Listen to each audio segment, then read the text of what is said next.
Ketika kalian membayangkan bait suci Yehezkiel, kalau saya dapat membayangkan suara puji-pujian yang keluar dari bait suci Yehezkiel akan seperti kur ini.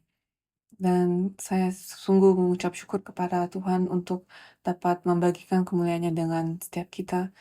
Dan saya berdoa agar kemuliaan Tuhan, kemuliaan Allah Bapa kami,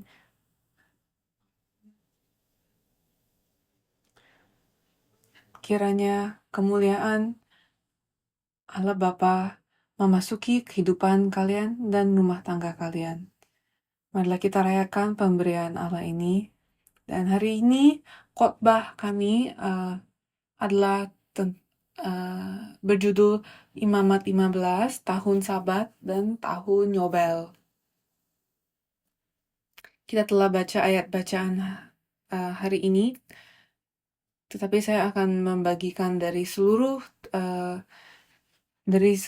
pasal Imamat 25, meskipun ayat bacaan hanya sampai ayat 13. Minggu lalu kita telah merayakan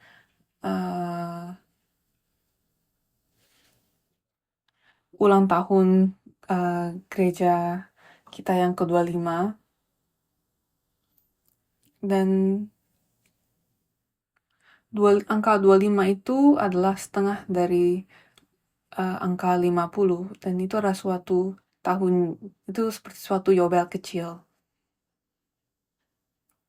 Dan saya berdoa agar berkat yobel juga dapat dirayakan oleh gereja Sion sepanjang tahun ini dan selanjutnya.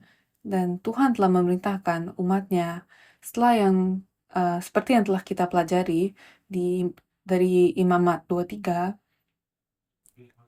Allah sedang menguruskan umatnya dan memberikan kepada mereka instruksi akan bagaimana dosa mereka dapat diampuni dan bagaimana mereka dapat menjadi kudus, supaya mereka dapat memasuki rumah Allah, kamar Allah, dan meluangkan waktu bersama-sama dengan Allah.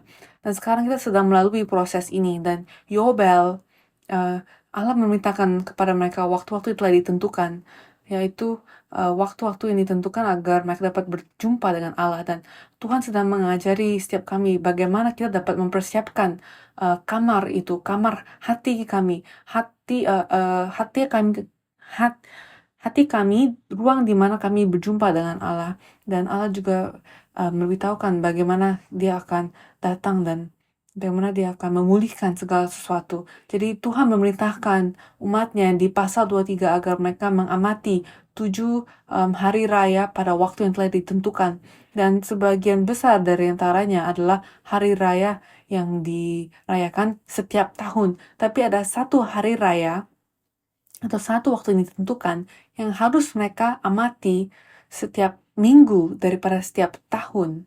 Dan itu karena Allah, dan itu adalah hari Sabat. Kita harus menjaga hari Sabat, dan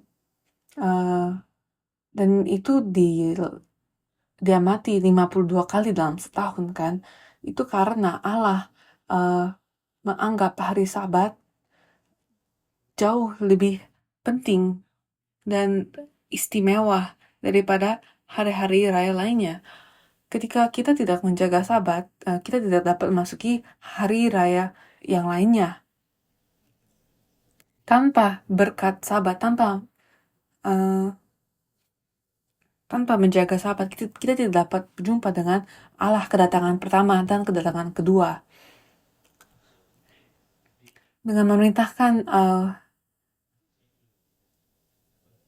para bacaan hari ini, kita juga melihat bahwa Allah tidak hanya memerintahkan bangsa Israel untuk mengamati hari Sabat setiap minggu, tapi juga tahun Sabat setiap 7 tahun sekali, di mana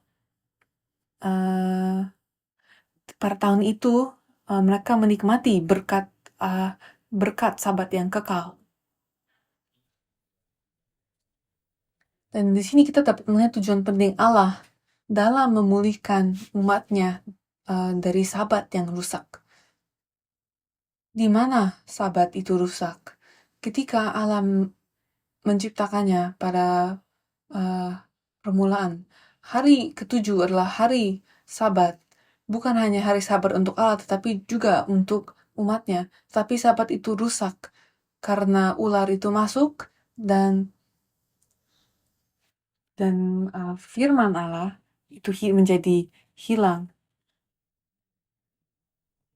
Kedaulatan Allah itu menjadi hilang karena manusia menolak Allah, menolak kedaulatan Allah, menolak firman Allah, dan mereka mendengar dan mengikuti perkataan ular.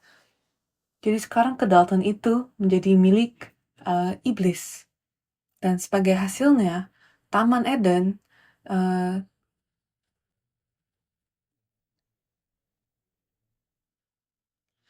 manusia itu dilempar dari Taman Eden dan umat Allah menjadi hilang dalam dosa. Dan karena itu, Allah terus mengingatkan umatnya untuk menjaga sabatnya, untuk menanti-nantikan pemulihan hari Sabat itu lagi, untuk kembali kepada hari Sabat. Sabat adalah suatu pemahaman akan ruang yang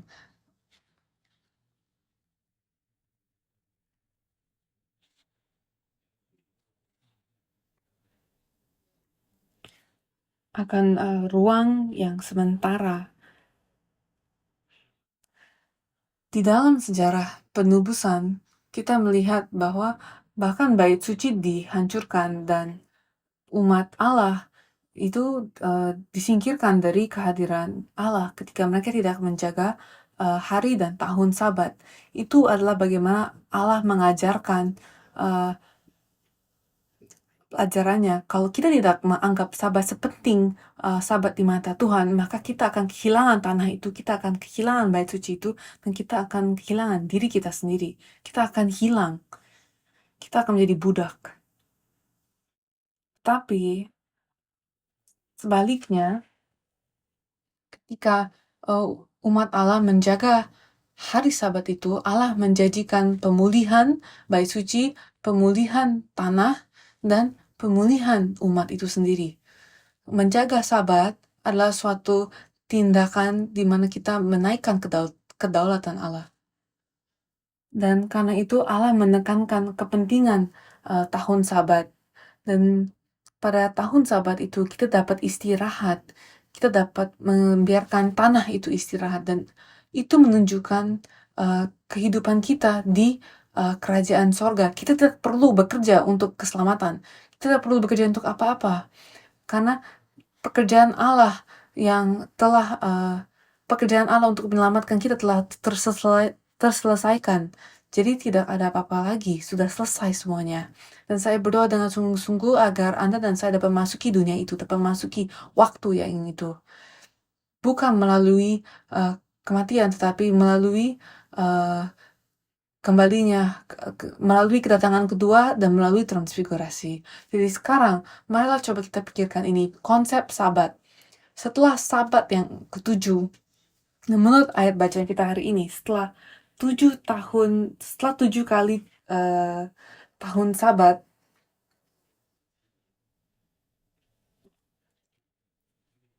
1 tahun Sabat itu datang setiap 7 tahun. Dan 7 tahun Sabat itu berarti 49 tahun. Dan tahun setelahnya itu adalah tahun Yobel. Di mana kalau Sabat adalah suatu latihan, maka tahun Yobel adalah suatu penyelesaian. Jadi kalau kita menjaga Sabat itu 7 kali, angka 7 itu adalah kesempurnaan, ya kan? Kalau kita menjaga tahun Sabat itu, kalau kedaulatan Allah dipulihkan di dalam diri kita secara sempurna, maka pada waktu itu kita akan memasuki tahun Yobel. Dan itu yang sedang diajarinya di ayat bacaan hari ini. Tetapi nanti ketika Yesus datang, Yesus menjelaskan apa arti sesungguhnya tahun Yobel dan tahun Sabat, dan kita akan memikirkan itu hari ini. Pertama, peraturan-peraturan tentang tahun Yobel. Ketika bangsa Israel tidak memelihara dan menjalankan hari dan tahun Sabat, mereka diserang oleh Babylon. Dan Allah menggunakan bangsa-bangsa lain untuk mengajari bangsa Israel. Jadi bangsa-bangsa kafir mengajari bangsa Israel, dan tanah, bait suci, dan umat, ketiga hal ini, perjanjian akan pemulihan yang Allah janjikan pada tahun Yobel ini, pada ketiga hal ini disebut sebagai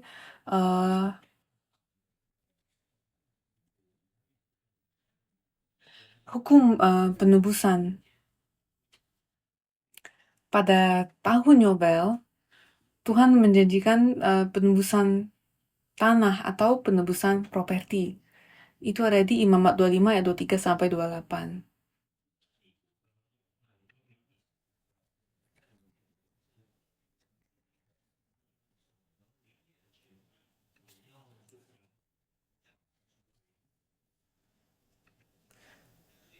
Jadi Allah menjelaskan bahwa tanah itu harus kembali ke pemiliknya, ke semulanya. Dan kedua, di Imamat 25 ayat 29 sampai 33, Allah menjanjikan penebusan rumah-rumah tempat tinggal.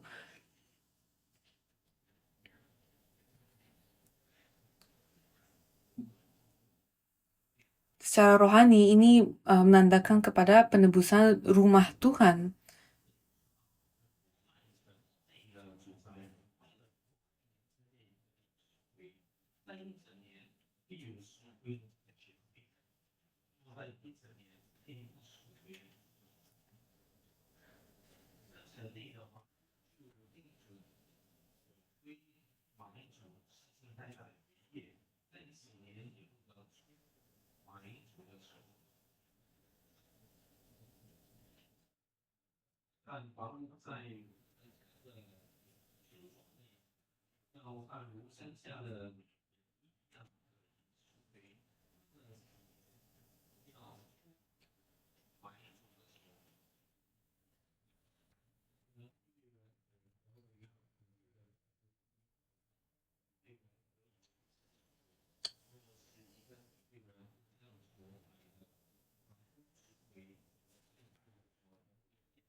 Jadi bahkan rumah itu berbicara soal rumah penebusan.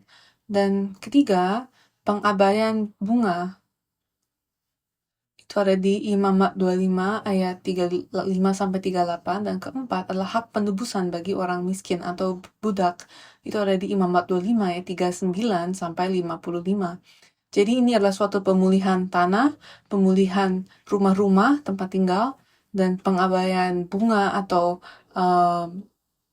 penghapusan hutang, dan adalah penebusan bagi orang miskin. Jadi ini meliputi semuanya, tanah, rumah, hutang, dan umat. Jadi tahun Nobel adalah waktu untuk menebus segala sesuatu dan kembali bersukacita. Dia akan mengambil semua duka cita kita, semua utang kita, semua dosa-dosa kita, semua pelanggaran kita, dan dia akan mengembalikan kita kepada posisi semula kita, yaitu di dalam Taman Eden. Dia akan mengembalikan kita kepada identitas yang sesungguhnya, yaitu sebagai anak Allah. Dia akan mengembalikan kita kepada rumah kita, yaitu kerajaan Allah. Dan saya berdoa dengan sungguh-sungguh agar siapa orang yang sedang beribadah dengan kita bersama-sama akan menerima berkat ini. Amin. Kedua, mari kita pikirkan ajaran Allah akan bagaimana kita menghitung tahun Yobel. Jadi coba kita pikirkan tahun Yobel menurut perhitungan tahun.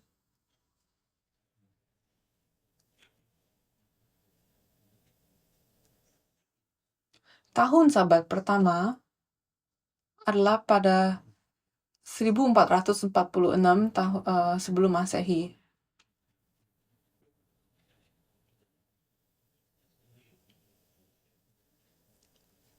itu adalah tahun dari Keluaran.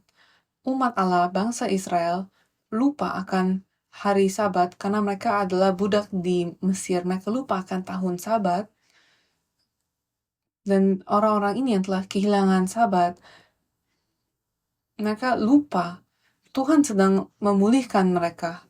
Tuhan sedang memulihkan Sabat itu kepada mereka.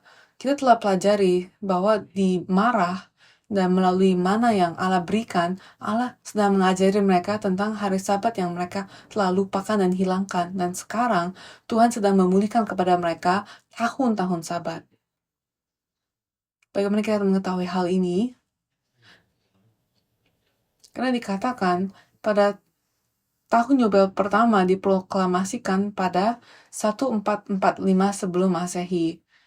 Jadi ini adalah tepat tahun berikutnya setelah tahun Sabat pertama.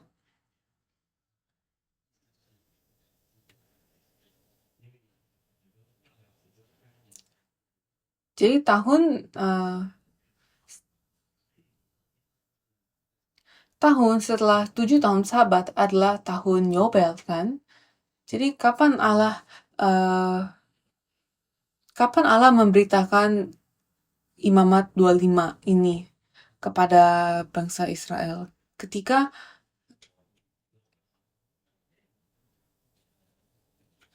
kita harus tahu kapan bait suci itu diselesaikan.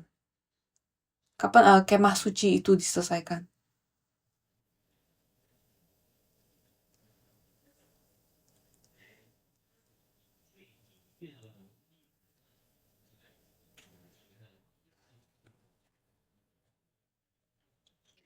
Jadi setelah pembangunan kemah suci, mereka tidak dapat masukinya, kan?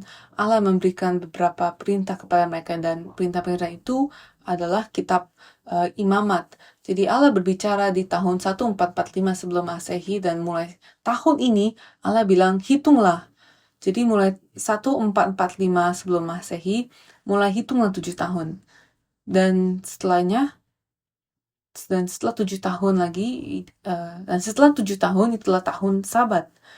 Jadi tahun Sabat sebelumnya adalah 1446 sebelum Masehi dan 144.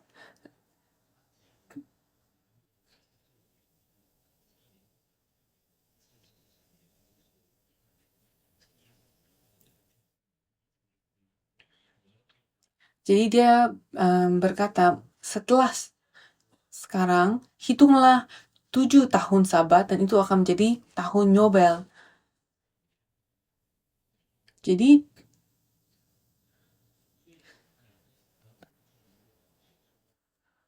kita dapat mengetahui bahwa 1446 adalah tahun Sabat pertama dan 1445 adalah tahun Yobel pertama setelah Keluaran. Dan Tuhan sedang menghitung semua hari-hari dan tahun-tahun ini, yang penting ini, dan bangsa Israel nggak tahu, tetapi sekarang Allah sedang mengajari mereka supaya mereka dapat mengenal kembali tahun-tahun penting ini. Jadi, tahun setelah 7 tahun Sabat adalah tahun Yobel. 1446 sebelum Masehi dikurangi 49 tahun, karena ini adalah tahun sebelum Masehi, kan? Jadi kita harus kurangi, maka tahun itu semakin maju ketika angkanya semakin dikurangi. Jadi 49 tahun kemudian, untuk menghitung 49 tahun kemudian, kita mengurangi 1446 sebelum Masehi dengan 49 tahun, dan kita akan mendapatkan 1397 sebelum Masehi. Ini adalah tahun Sabat, ya kan? Dan karena ini adalah tahun Sabat, maka kapan tahun Yobel berikutnya? 1396 sebelum Masehi adalah tahun Yobel berikutnya, kan?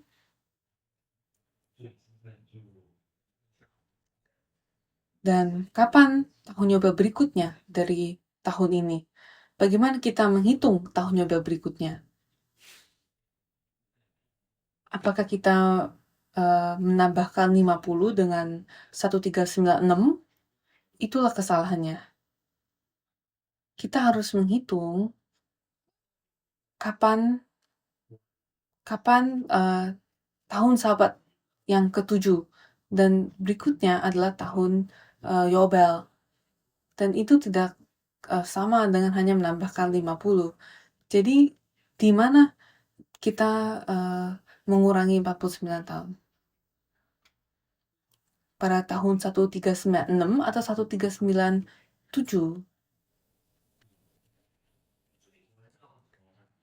Kita mengurangi, kita harus menghitung dari tahun Sabat ke tahun Sabat, sehingga dari 1397 kita mengurangi 49 dan kita akan mendapati 1348.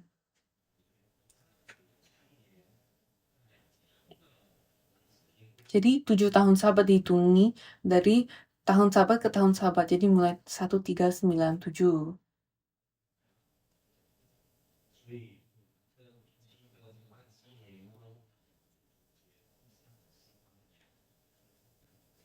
Jadi coba kita lihat bagan ini. Jadi kita melihat 1446, yang biru itu adalah tahun Sabat. Jadi kita hitung dari atas ke bawah. Jadi 1446 adalah tahun Sabat dan tahun berikutnya 1445 adalah tahun Yobel. Ya kan? Dan kalau kita hitung 1446, 7 tahun Sabat, dan tahun setelah 7 tahun Sabat itu adalah 1396.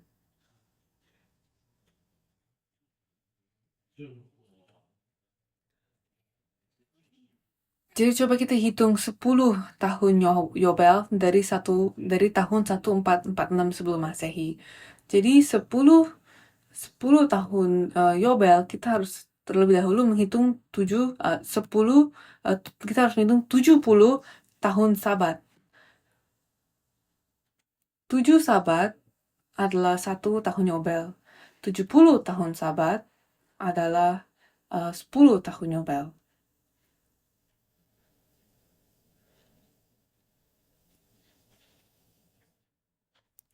Jadi 70 Sabat dari Sabat pertama yang kita ketahui di Alkitab ini adalah tahun 956 sebelum Masehi. Jadi 956 sebelum Masehi adalah tahun Yobel yang ke-10, dan 70 Sabat lagi adalah tahun 466 sebelum Masehi.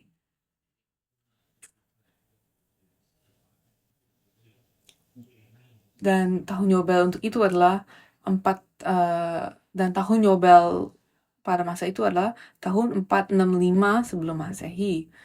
Dan sekali lagi 10 tahun Sabat berikutnya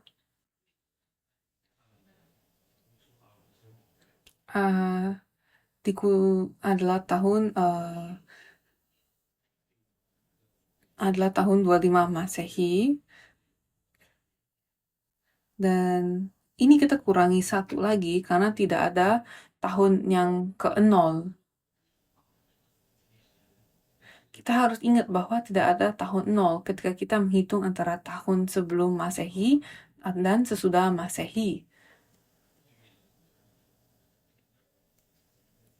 Jadi 30 tahun Yobel berikutnya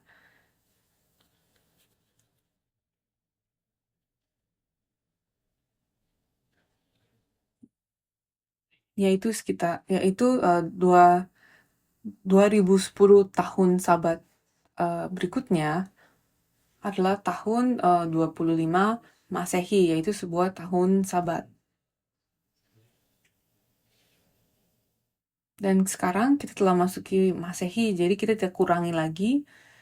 Dan kalau kita lihat tahun Yobel berikutnya, yaitu pada 26 Masehi, itu adalah tahun di mana Yesus memulai pelayanannya. Jadi Yesus memulai pelayanannya pada tahun Yobel.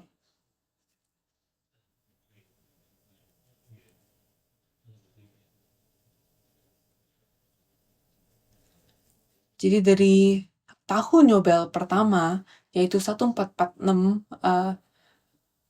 sebelum Masehi, 1445 sebelum Masehi, sampai 30 tahun Yobel berikutnya, eh,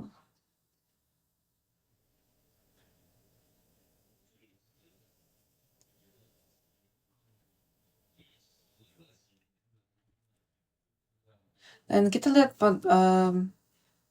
sekitar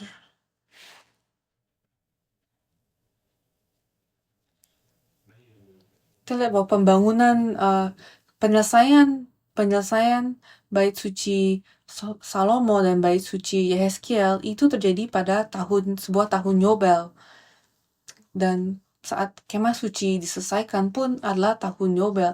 Jadi tahun Yobel ini ada kaitan yang sangat dekat dengan pembangunan rumah Tuhan dan bait suci Allah. Jadi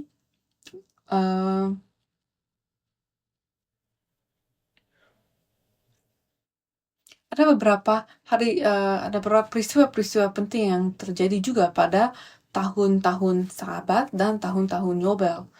Kita lihat di 3427 sebelum Masehi, itu adalah kelahiran Metusalah, anak Enok. Itu adalah tahun Sabat. Dan kita lihat di 2692 sebelum Masehi, itu adalah kematian Yared, tahun Sabat. Dan pada tahun 2082 sebelum Masehi, itu adalah tahun pengesahan perjanjian suluh dengan Abraham pada umur 84 tahun. Dan ini adalah sebuah tahun Yobel. Dan kita lihat kelahiran Yakub adalah pada tahun Sabat juga, dan kematian Ishak adalah pada tahun Yobel. Dan Yusuf menjadi penguasa di Mesir pada usia 30 tahun pada tahun Yobel. Dan kita lihat Yusuf adalah suatu bayangan akan Yesus. Yesus memulai pelayanannya juga pada usia 30 tahun, dan itu juga pada tahun Yobel. Dan pada tahun 1859 sebelum Masehi, kematian Yakub pun adalah pada sebuah tahun Sabat. Jadi kita lihat banyak peristiwa penting terjadi pada tahun Sabat dan tahun Yobel. Dan meskipun bangsa Israel telah melupakan tentang tahun Yobel dan tahun Sabat, tapi Allah mengingatnya dan Allah tetap menjalankan waktunya, tahun-tahunnya. Dan Allah sedang berkata bahwa saya akan mengembalikan kalian kepada tahun Yobel ini. Dan selama tahun-tahun ini, Allah sedang memberikan bayangan akan hari Yobel yang sesungguhnya, di mana Dia akan datang kepada setiap kita. Dan meskipun ini kelihatannya seolah-olah peristiwa-peristiwa di sepanjang sejarah itu berjalan dengan sendirinya melalui kehendak manusia, tetapi semuanya itu melalui kedaulatan Allah. Dan marilah kita ingat bahwa di setiap kehidupan kita, Allah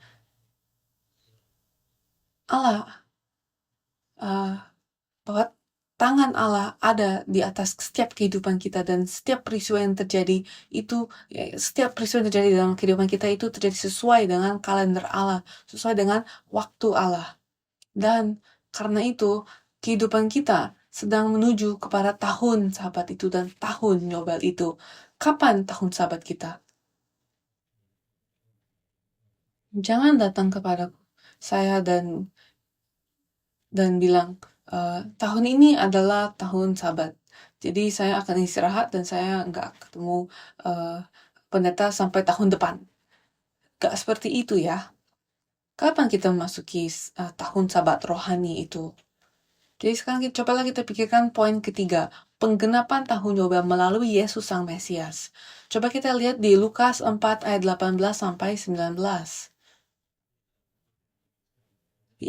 Hal pertama yang Yesus lakukan ketika dia memulai pelayanannya pada umur 30 tahun adalah dia masuk ke rumah Tuhan dan dia membaca firman, ya kan? Dia membaca firman Yesaya 61. Dan ini suatu kebetulan dia membaca Yesaya 61. Ya, kita lihat di Lukas 4 ayat 18-19. Roh Tuhan ada padaku, oleh sebab ia telah mengurapi aku untuk menyampaikan kabar baik kepada orang-orang miskin, dan ia telah mengutus aku untuk memberitakan pembebasan kepada orang tawanan, dan penglihatan bagi orang-orang buta, untuk membebaskan orang yang tertindas, untuk memberitakan tahun rahmat Tuhan telah datang. Yesus bilang bahwa ini telah digenapi pada pendengarannya. Apa artinya? Dia sedang berkata bahwa akulah orang yang telah diurapi itu, yang ditulis di dalam Yesaya 61. Dan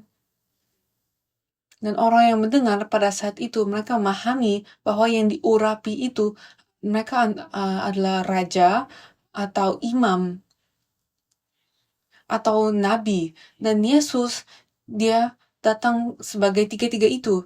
Dia adalah raja segala raja, dia adalah imam kita yang kekal, dan ia datang sebagai nabi.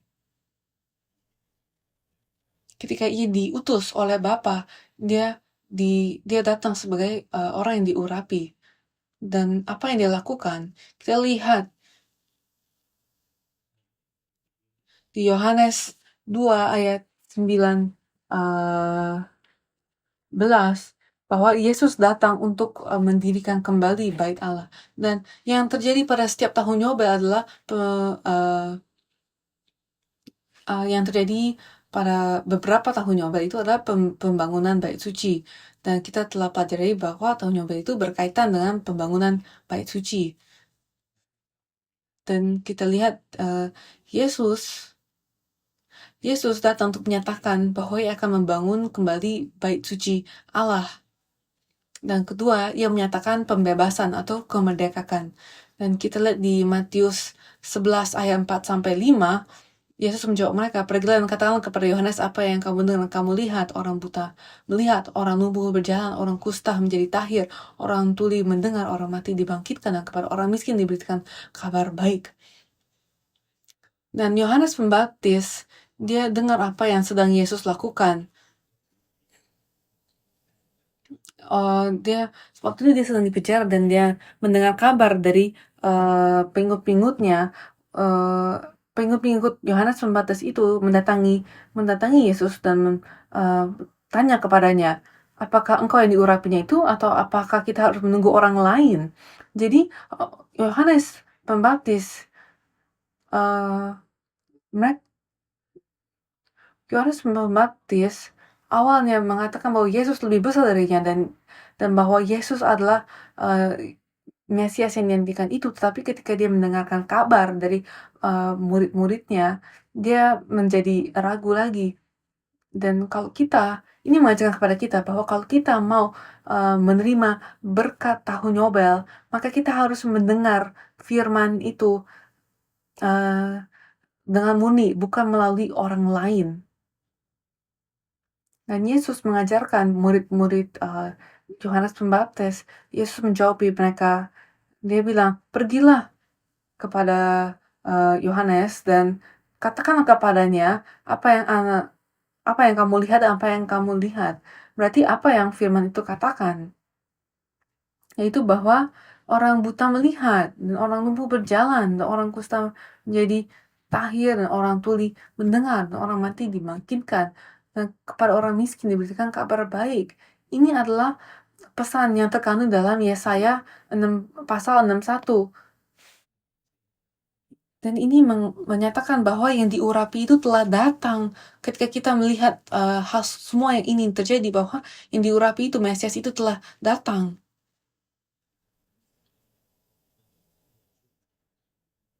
Ini adalah waktu tahun Yobel. Dan ketiga, Yesus menyatakan tahun rahmat Tuhan. Melalui firman, ia menyatakannya, ia memberitakannya, ia meniupkan sangkakala. Dan dia bilang, terimalah firmanku, maka kamu akan menerima hidup yang kekal. Tetapi orang itu tidak sedang mendengar.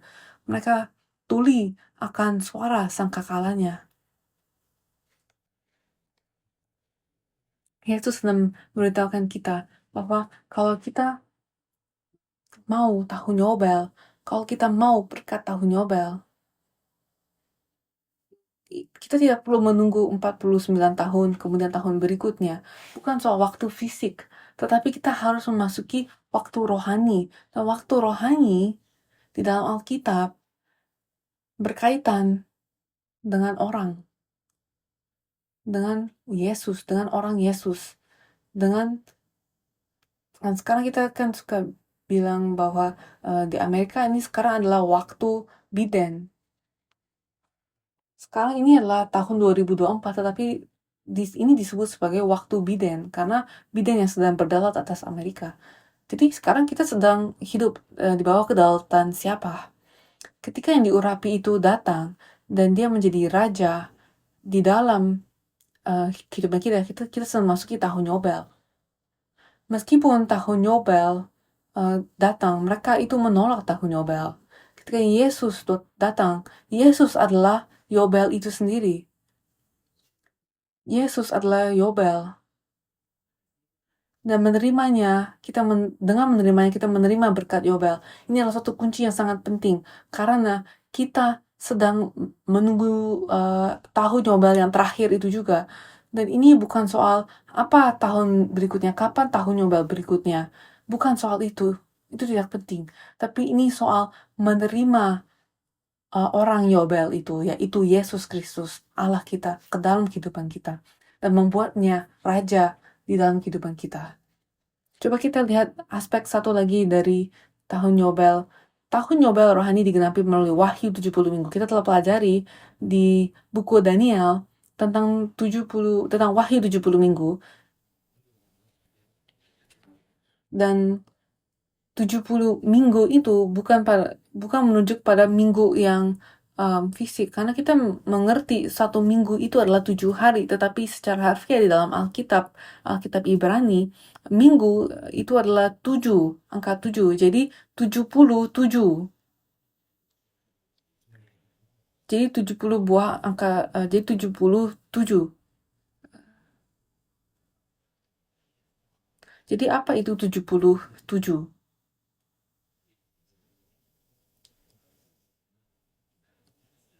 Jadi 77 itu adalah 70 kali 7, yaitu 490, yaitu durasi 10 tahun Yobel, ya kan? Kepada Daniel, Allah memberikan kepadanya suatu wahyu tentang 10, periode 10 tahun Yobel. Dan setelah 10 tahun Yobel, apa yang terjadi? Ini ada di Daniel 9 ayat 24 sampai 27, dikatakan bahwa 6 hal akan terjadi.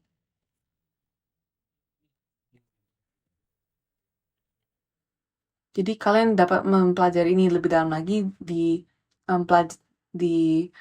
pelajaran kitab Daniel kita yang ada di YouTube channel kita.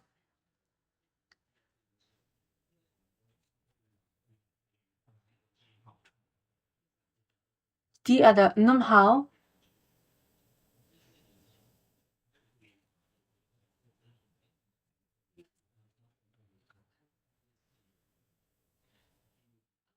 ada 6 hal yang Allah bicarakan. Pertama, untuk menyelesaikan pelanggaran. Kedua, mengakhiri dosa. Ketiga, menebus kesalahan. Keempat, membawa kebenaran yang kekal. Kelima, mementeraikan visi dan nubuat. Dan 6, mengurapi tempat yang maha kudus. Dan ketika Yesus datang,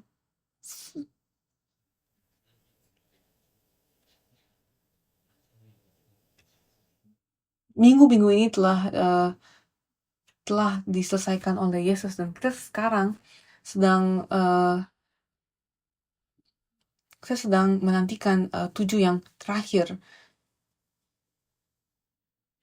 Yesus datang sebagai Yobel.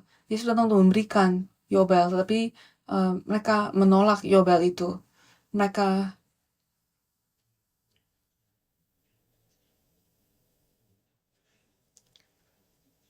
Jadi ketika ditolak itu, Yesus bilang, saya akan kembali ketika Anda siap. Apakah Yesus kembali kepadamu? Apakah kamu sedang menungguinya? apakah dia telah datang kepadamu? Sebagai kesimpulan, bagaimana kita tahu kapan itu terjadi?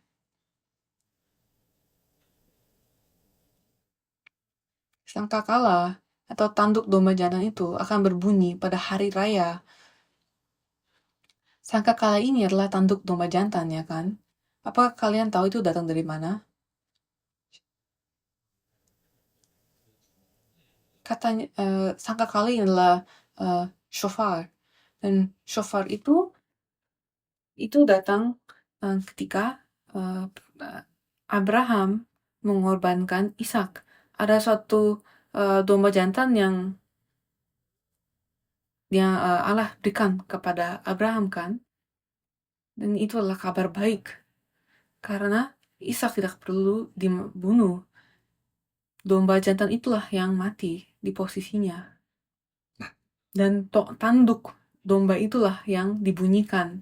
Itu adalah kabar dari akhir zaman, di mana iman Abraham lebih besar daripada maut. Dan Abraham menaklukkan maut. Jadi tanduk itu adalah tanduk dari Imam Abraham. Itulah tanduk yang berasal dari Imam Abraham. Akan ada pemulihan dari segala sesuatu. Akan ada Yobel, pembebasan dari dosa-dosa kita, dan kabar baik itu akan diumumkan dan diketahui oleh semua orang melalui peniupan sangkakala terakhir. Dan pada peniupan sangkakala terakhir kita akan ditransfigurasi. Pada bacaan hari ini, Imamat 25 ayat 9-10 dikatakan, lalu engkau harus memperdengarkan bunyi sangkakala di mana-mana dalam bulan yang ketujuh pada tahun 10 bulan itu, pada hari raya pendamaian. Kamu harus memperdengarkan bunyi sangkakala itu di mana-mana di seluruh negerimu.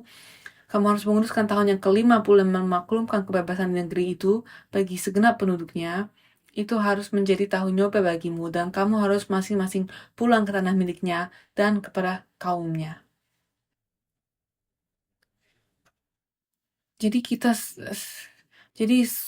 semua akan kembali ke tanah Eden, kembali ke Allah Bapa. Dan ini diawali dengan peniupan sangkakala. Di Yeskiel 46 ayat 17 dikatakan, kalau ia memberikan pemberian dari milik pusakanya kepada salah seorang hambanya, maka itu menjadi kepunyaannya sampai tahun kebebasan. Lalu harus kembali kepada raja itu. Hanya anak-anak raja itu boleh mewarisi milik pusakanya.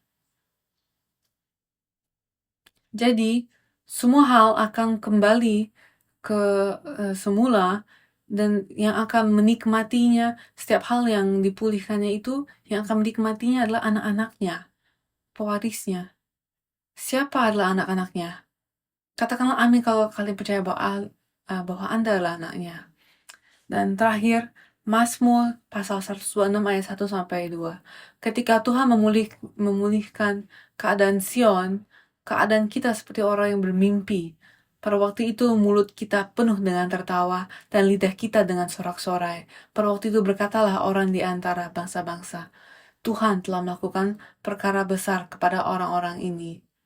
Kapan waktu terakhir mulut kita penuh dengan tawa dan lidah kita penuh dengan sorak-sorai? Apakah kalian dapat memilikinya sekarang?